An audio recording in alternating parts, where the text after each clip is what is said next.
വിശേഷങ്ങൾ? എല്ലാവർക്കും സുഖം തന്നെയെന്ന് വിശ്വസിക്കുന്നു. ഞങ്ങൾ ഇവിടെ സുഖമായിരിക്കുന്നു. അതുപോലെ തന്നെ നിങ്ങളും സേഫ് ആണെന്ന് വിശ്വസിക്കുന്നു. അപ്പോൾ ഞാൻ ഇന്ന് വന്നിരിക്കുന്നത് ഇന്നലെ പ്രോമിസ് ചെയ്ത പോലെ തന്നെ എഗ് ഫ്രൈഡ് റൈസിന്റെ റെസിപ്പി ആയിട്ടാണ്. അതായത് നമ്മൾ റെസ്റ്റോറൻറ്റ് സ്റ്റൈൽ വീട്ടിൽ തന്നെ എങ്ങനെയാണ് ഈസി ആയിട്ട് ഫ്രൈഡ് റൈസ് ഉണ്ടാക്കിയെടുക്കാം, എഗ് ഫ്രൈഡ് റൈസ് ഉണ്ടാക്കിയെടുക്കാം എന്നുള്ളതാണ് വീഡിയോ. അപ്പോൾ ഇന്നലെ ഞാൻ തയ്യാറാക്കിയിട്ടുണ്ടായിരുന്നത് വെജ് മഞ്ചൂരിയൻ ആയിരുന്നു. അതും റെസ്റ്റോറൻറ്റ് സ്റ്റൈൽ തന്നെയായിരുന്നു. ഒരുപാട് പേര് വീഡിയോ കണ്ടിട്ടില്ല. അപ്പോൾ ഫ്രൈഡ് റൈസും അതുപോലെ തന്നെ വെജ് മഞ്ചൂരിയനും ഉണ്ടാക്കി നോക്കുക. അതിനുശേഷം ഫീഡ്ബാക്ക് പറയാൻ മറക്കരുത്. ഞാൻ ഇന്നത്തെ വീഡിയോയിൽ പറഞ്ഞിട്ടുണ്ടായിരുന്നു സോയാ സോസിന്റെ അളവ് നിങ്ങളുടെ ഇഷ്ടത്തിനനുസരിച്ച് കുറയ്ക്കുകയോ കൂട്ടുകയോ ചെയ്യാം. അതുപോലെ തന്നെ ഞാൻ ബസ്മതി റൈസ് ആണ് ഉപയോഗിച്ചിട്ടുണ്ടായിരുന്നു കേട്ടോ. ആ വീഡിയോയിൽ ഞാൻ റൈസിനെ പറഞ്ഞിട്ടുണ്ടായിരുന്നുള്ളൂ. അപ്പോൾ ഞാൻ ഉപയോഗിച്ചിരിക്കുന്നത് ബസ്മതി റൈസ് ആണ്. ഓക്കെ, നമ്മുടെ വീഡിയോ ഇഷ്ടമായിട്ടുണ്ടെങ്കിൽ മറ്റുള്ളവർക്ക് ഷെയർ ചെയ്യുക, നമ്മളിന്ന് സപ്പോർട്ട് ചെയ്യുക കേട്ടോ. അപ്പോൾ ഒട്ടും താമസിയാതെ നമുക്ക് എങ്ങനെയാണ് ടേസ്റ്റി ആയിട്ടുള്ള എഗ് ഫ്രൈഡ് റൈസ് തയ്യാറാക്കാം എന്ന് നോക്കിയിട്ട് വരാം. അപ്പോൾ നമുക്ക് എഗ് ഫ്രൈഡ് റൈസ് ഉണ്ടാക്കാൻ തുടങ്ങിയാലോ? അതിനുവേണ്ടി ഞാനിവിടെ 3 മുട്ട ഒരു ബൗളിലോട്ട് പൊട്ടിച്ചിട്ട് കൊടുത്തിട്ടുണ്ട്.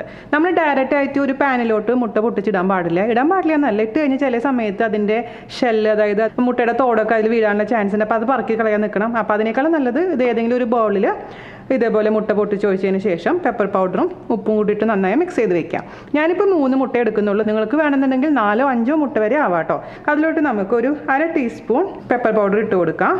അതുപോലെ തന്നെ ആവശ്യത്തിന് ഉപ്പ് 1/4 ടീസ്പൂൺ ഇട്ട് കൊടുത്തിട്ട് നോക്കാം. ഇത് മിക്സ് ചെയ്ത് നോക്കിയിട്ട് പോരാൻ തോന്നുകയാണെങ്കിൽ നമ്മൾ എക്സ്ട്രാ ചേർത്ത് കൊടുക്കാം. നന്നായിട്ട് മിക്സ് ചെയ്യാം. ഒരുപാട് പെപ്പർ പൗഡർ ഇതിലിട്ടുണ്ട് കേട്ടോ. കാരണം ഇട്ട് കഴിഞ്ഞാൽ ആ മുട്ടയുടെ ഭംഗി അങ്ങ് നഷ്ടപ്പെടും. ഒരുപാട് കറുത്തിരിക്കുന്ന പോലെ തോന്നും. അതുകൊണ്ട് പെപ്പർ പൗഡറും ഇടുമ്പോൾ അല്പം ഇട്ടാൽ മതിയാകും. നന്നായി ബീറ്റ് ചെയ്ത് കൊടുത്തിട്ടുണ്ട്. നമുക്കിനി ഇത് മുട്ട സ്ക്രാമ്പിൾ ചെയ്തെടുക്കാം. അതിന് വേണ്ടിയിട്ട് ഒരു പാൻ നമുക്ക് അടുപ്പത്ത് വെക്കാം. ഇതിലോട്ട് നമുക്ക് ആവശ്യത്തിന് ഓയിൽ ഒഴിച്ചു കൊടുക്കാം. ഞാനിപ്പോൾ ഇവിടെ സൺഫ്ലവർ ഓയിലാണ് ഒഴിക്കുന്നത്. 2 ടേബിൾ സ്പൂൺ ഒഴിച്ചു കൊടുക്കാം. നമ്മുടെ എണ്ണ ചൂടായിട്ടുണ്ട്. അതിലോട്ട് മുട്ട ഒഴിച്ചു കൊടുക്കാം. ആദ്യം തന്നെ നമുക്ക് ചെറിയ തീയിൽ വെക്കണം. എന്നിട്ട് ഒന്ന് നന്നായിട്ട് സ്ക്രാമ്പിൾ ചെയ്തതിന് ശേഷം തീ കൂട്ടി വെച്ചാൽ മതി കേട്ടോ. നല്ല സോഫ്റ്റ് ആയിട്ടുള്ള സ്ക്രാമ്പിൾഡ് എഗ്ഗാണ് നമുക്ക് വേണ്ടത്. നമുക്കിത് പതുക്കെ ഇതേപോലെ തന്നെ സ്ക്രാമ്പിൾ ചെയ്തെടുക്കാം. സോഫ്റ്റ് ആയിട്ട് ഇരിക്കണം നമ്മുടെ എഗ്ഗ് കേട്ടോ. ഇനി നമുക്ക് തീ കുറച്ച് മീഡിയത്തിലോട്ട് മാറ്റാം. ലോ ഫ്ലെയിമിൽ നിന്ന് മീഡിയം ഫ്ലെയിമിലോട്ട് ഞാൻ മാറ്റിയിട്ടുണ്ട്. ഇപ്പോൾ ഒരു 3 മിനിറ്റോളം ഞാൻ സ്ക്രാമ്പിൾ ചെയ്തിട്ടുണ്ട്. ഇത് മതിയാകും. നമുക്കൊരു വേറൊരു ബൗളിലോട്ട് മാറ്റി വയ്ക്കാം. അപ്പോൾ ഞാൻ പറഞ്ഞ പോലെ 3 മുട്ടയ്ക്ക് പകരം 4 5 മുട്ട ഉപയോഗിക്കാം കേട്ടോ. അപ്പോൾ നമുക്കിത് മാറ്റി വയ്ക്കാം. അപ്പോൾ നമുക്ക് ഇനി ഫ്രൈഡ് റൈസ് ഉണ്ടാക്കാൻ തുടങ്ങാം. അപ്പോൾ ഞാനിവിടെ 1 ഗ്ലാസ് അരി അരമണിക്കൂർ വെള്ളത്തിലിട്ട് കുതിർത്ത് വെച്ചിട്ടുണ്ടായിരുന്നു. അതിനുശേഷം 1 ഗ്ലാസ് അരിക്ക് ഒരു 6 ഗ്ലാസ് വെള്ളമാണ് ഞാൻ എടുത്തിട്ടുണ്ടായിരുന്നത്. അതായത് നല്ലോണം വെള്ളം എടുത്തു.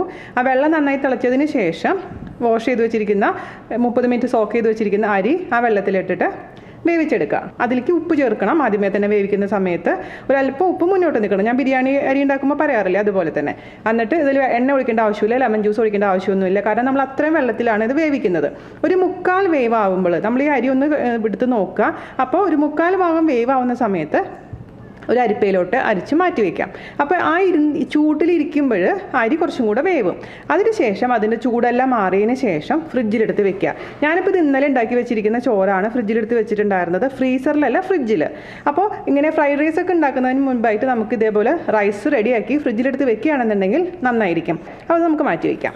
ഇനി ഫ്രൈഡ് റൈസ് ഉണ്ടാക്കാൻ തുടങ്ങാം. അതിനുവേണ്ടി നമുക്കൊരു കടായി അടുപ്പത്ത് വെക്കാം. നമ്മുടെ ചൈനീസ് വോക്ക് ഉണ്ടെങ്കിൽ നന്നായിരിക്കും. ഇപ്പോൾ എൻ്റെ അടുത്ത് ചൈനീസ് വോക്ക് ഇല്ലാത്തതുകൊണ്ട് നമ്മൾ സാധാരണ കടായിലാണ് ഞാൻ ചെയ്യാൻ പോകുന്നത് കേട്ടോ. അപ്പോൾ നമുക്ക് ഹൈ ഫ്ലെയിമിലാണ് തീ വെക്കേണ്ടത്. ഞാൻ എപ്പോഴും പറയാറുള്ള പോലെ തന്നെ ചൈനീസ് ഐറ്റംസ് ഉണ്ടാക്കുമ്പോൾ എപ്പോഴും ഹൈ ഫ്ലെയിമിൽ വെക്കുക. അപ്പോൾ എല്ലാ ഐറ്റംസും അടുത്ത് റെഡിയാക്കി വെക്കണം.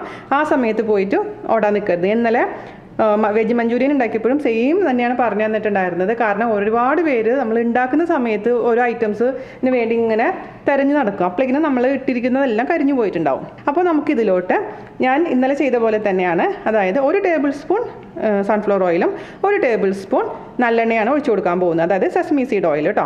നിങ്ങൾക്ക് സെസ്മി സീഡ് ഓയിലിൻ്റെ വാസന ഇഷ്ടമല്ല എന്നുണ്ടെങ്കിൽ ഏതെങ്കിലും ഇഷ്ടമുള്ള ഓയിൽ ഉപയോഗിച്ചാൽ മതിയാകും. അപ്പോൾ ഞാനിപ്പോൾ 1 ടേബിൾ സ്പൂൺ സൺഫ്ലവർ ഓയിൽ ഒഴിച്ചു കൊടുത്തിട്ടുണ്ട്. 1 ടേബിൾ സ്പൂൺ നല്ലെണ്ണ ഒഴിച്ചു കൊടുത്തിട്ടുണ്ട്. അതൊന്ന് അത്യാവശ്യം നന്നായി ചൂടാവട്ടെ. ഈ എണ്ണയിലോട്ട് 1 ടേബിൾ സ്പൂൺ വെളുത്തുള്ളി വളരെ നൈസാക്കി കട്ട് ചെയ്ത് ഇട്ട് കൊടുക്കുകയാണ് കേട്ടോ ഞാൻ. അതുപോലെ തന്നെ 1/4 ടീസ്പൂൺ ഇഞ്ചി വളരെ നൈസാക്കി അരിഞ്ഞത്. പിന്നെ ഞാനിവിടെ സ്പ്രിംഗ് ഓണിയൻ ഉപയോഗിക്കുന്ന കാരണം സ്പ്രിംഗ് ഓണിയൻ്റെ വൈറ്റ് ഭാഗം, അതായത് ഉള്ളിത്തണ്ടിൻ്റെ വൈറ്റ് പോർഷൻ ഇട്ട് കൊടുത്തിട്ടുണ്ട് 1 ടീസ്പൂൺ. പിന്നെ 1 പച്ചമുളക്. എല്ലാം കൂടി നന്നായിട്ടൊന്ന് വഴറ്റി ഒരു നല്ല വാസന വരുന്ന സമയത്ത് നമുക്കിതിലേക്ക് വെജിറ്റബിൾസ് ചേർത്ത് കൊടുക്കാം. ഇത് ഞാൻ പറഞ്ഞില്ലേ, പെട്ടെന്ന് ചെയ്യണേ, എല്ലാം എടുത്ത് വെക്കണേ. നല്ലൊരു വാസന വരാൻ തുടങ്ങിയിട്ടുണ്ട്. നമുക്ക് വെജിറ്റബിൾസ് ചേർത്ത് കൊടുക്കാം. വെജിറ്റബിൾസ് ഡിപ്പെൻസ് കേട്ടോ. ഞാൻ ഒരു 1/2 ക്യാരറ്റ് ഇട്ട് കൊടുക്കുകയാണ്, വളരെ നൈസാക്കി അരിഞ്ഞത്. അതുപോലെ തന്നെ 3 നിറത്തിലുള്ള ക്യാപ്സിക്കം. അപ്പോൾ നിങ്ങൾക്ക് ബീൻസ് വേണമെങ്കിൽ ഉപയോഗിക്കാം, ക്യാബേജ് വേണമെങ്കിൽ ഉപയോഗിക്കാം, നിങ്ങൾക്ക് ഇഷ്ടമുള്ള വെജിറ്റബിൾസ് ഉപയോഗിക്കാം. ഞാനിപ്പോൾ കളർഫുൾ ആക്കാൻ വേണ്ടിയിട്ടാണ് 3 തരത്തിലുള്ള ക്യാപ്സിക്കം ഉപയോഗിച്ചിരിക്കുന്നത്. ബീൻസ് എൻ്റെ അടുത്ത് ഉണ്ടായിരുന്നില്ല. അതുപോലെ തന്നെ ഗ്രീൻ പീസ് വേണമെങ്കിൽ ഉപയോഗിക്കാം. ഇതെല്ലാം നല്ല ഹൈ ഫ്ലെയിമിൽ അങ്ങ് ഫ്രൈ ചെയ്തെടുക്കാം. ഇനി ഇതിലോട്ട് നമുക്ക് അല്പം ഉപ്പ് ചേർത്ത് കൊടുക്കാം. ഒരുപാട് കുക്കാവാൻ പാടില്ല വെജിറ്റബിൾസ്. ഒന്ന് ചെറുതായിട്ടൊന്ന് കടിക്കണം കേട്ടോ. നമ്മൾ റൈസിൽ ഉപ്പുണ്ട്, അതുകൊണ്ട് ഇതിൽ ഉപ്പിടുമ്പോൾ പ്രത്യേകിച്ച് ശ്രദ്ധിക്കുക. ഒരു നുള്ളു പഞ്ചസാര, ഒരു നുള്ളെന്ന് പറഞ്ഞാൽ ഒരു നുള്ളേ പാടുള്ളൂ കേട്ടോ.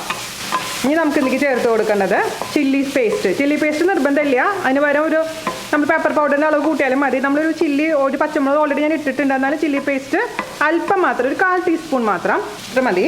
അതുപോലെ തന്നെ ഒഴിച്ചു കൊടുക്കാൻ പോകുന്ന സോയാ സോസ്. ഞാനിപ്പോൾ ഒരു ഡാർക്ക് സോയാ സോസ് ആയതുകൊണ്ട് 1/2 ടീസ്പൂൺ ഒഴിച്ചു കൊടുക്കുകയാണ്.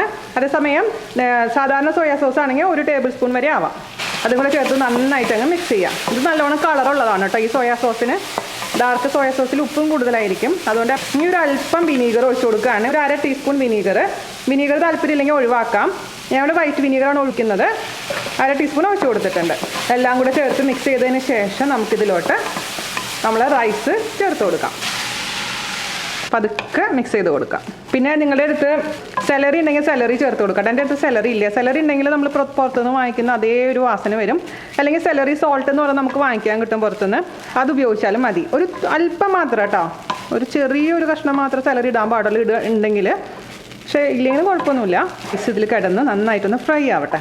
ഞാൻ അവസാനമായിട്ട് ഇതിലേക്ക് പെപ്പർ പൗഡർ ഇച്ചിരി ചേർത്ത് കൊടുക്കാൻ. ഒരുപാടൊന്നും പാടില്ല, അല്പം മാത്രം. അവസാനം നമുക്ക് സ്പ്രിംഗ് ഓണിയൻ്റെ ഗ്രീൻ പാർട്ട് ചേർത്ത് കൊടുക്കണം. ഇടയ്ക്ക് നന്നായിട്ട് ടോസ് ചെയ്തുകൊണ്ടിരിക്കും.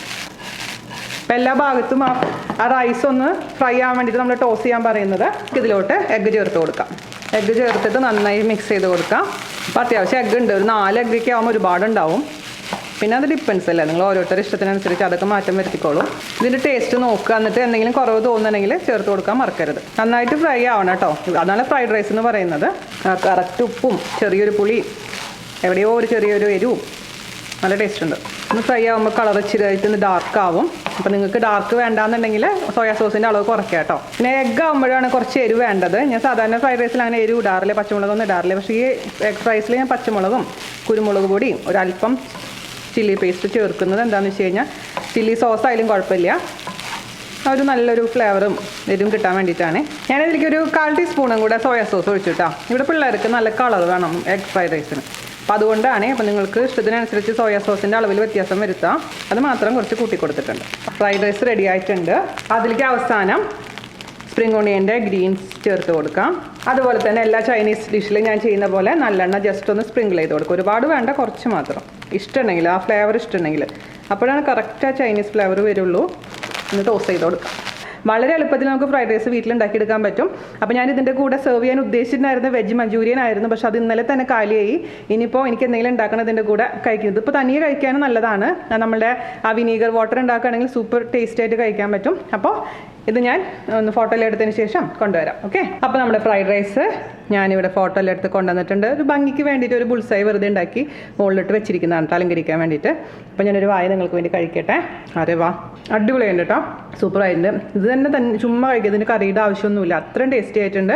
ഞാൻ പറഞ്ഞ പോലെ സോയാ സോസിൻ്റെ അളവ് മാത്രം നിങ്ങളൊന്ന് ശ്രദ്ധിക്കുക. നിങ്ങൾക്ക് താല്പര്യമില്ലെങ്കിൽ അതിൻ്റെ അളവ് കുറയ്ക്കുക. തയ്യാറാക്കി നോക്കുക. ഇന്നലെ ഉണ്ടാക്കിയിരുന്ന വെജ് മഞ്ചൂരിയൻ കാണാൻ മറക്കരുത്. അത് ഇതിൻ്റെ കൂടെ നല്ലൊരു കോമ്പിനേഷനാണ്. അല്ലെങ്കിൽ ഇതിനു മുമ്പ് ഞാൻ ചെയ്തിരിക്കുന്ന വെജിറ്റേറിയൻ ഡിഷസോ അല്ലെങ്കിൽ നോൺ വെജ് ഡിഷസൊക്കെ നിങ്ങൾ കാണാം, ചൈനീസ് ഡിഷസ് അതിൻ്റെ കൂടെ കഴിക്കാം. അപ്പോൾ എല്ലാവർക്കും ഇഷ്ടപ്പെട്ടു എന്ന് വിശ്വസിക്കുന്നു. നിങ്ങൾക്ക് ഇഷ്ടമായിട്ടുണ്ടെങ്കിൽ വീഡിയോ മറ്റുള്ളവരോടൊന്ന് ഷെയർ ചെയ്യുക, നമ്മളൊന്ന് സപ്പോർട്ട് ചെയ്യുക. അപ്പോൾ അടുത്ത അടിപൊളിയായിട്ടുള്ള റെസിപ്പി ആയിട്ട് വരുന്നവരെ നന്ദി, നമസ്കാരം. Thank you. ഇത് നല്ലൊരു കുഴപ്പമില്ല, വേറൊന്നും അല്ലേ. പുകടിച്ചിട്ട് ഇതിന്റെ പുകടിച്ചത് ഇപ്പോഴും മനസ്സിലായത്. ഇടയ്ക്കൊന്ന് തുടക്കണം എന്നുള്ളത് ഇപ്പോഴും മനസ്സിലായത്. ഇവിടെ എന്താ ഭയങ്കര മുട്ട പരിപാടിയാണല്ലോ. എന്താ ചെയ്യുന്നത്? I said we can, like, there's a possibility that I'll agree to do a behind the scenes art video with you. Art video behind the scene വേണ്ട, നമുക്ക് നീ മുഖം കാണിക്കേണ്ട, അല്ലാണ്ട് ഒരു ചാനൽ തുടങ്ങാടാ. യെസ്, വൈ നമ്മളങ്ങനെ വിചാരിച്ചിട്ടല്ല. ഞാൻ വിചാരിച്ചിട്ടുണ്ടായിരുന്നോ ചാനൽ തുടങ്ങുന്നത്? അങ്ങനെയൊന്നുമില്ല. ഇവിടെ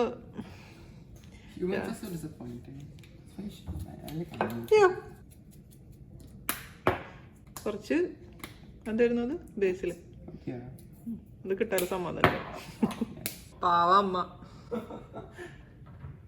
എന്നിട്ട് നോക്കണ നീ ഉപ്പ